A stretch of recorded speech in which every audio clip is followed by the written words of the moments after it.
Let's take a look at this hydraulic action and show why the spring needs to be replaced.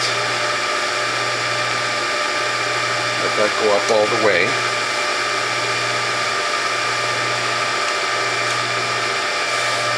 And as it goes down, you'll notice it sits up about 1/4 of an inch, and you can push it down. So that's an indication that the spring is losing its tension. It's actually marginally satisfactory, but if it were my juicer, I would replace the spring. Let's do that again.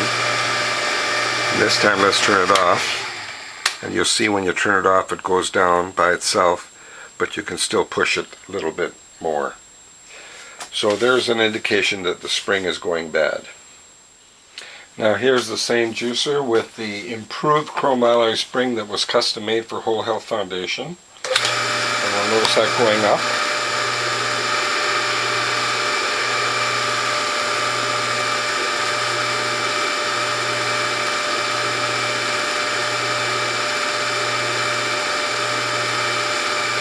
And notice very closely now as it goes down. And notice it goes down faster and all the way. Let's do that one more time. Let me just go up part way this time. And then down. Notice it goes down all the way. I hope you like what you see. And if you do, please tell a friend.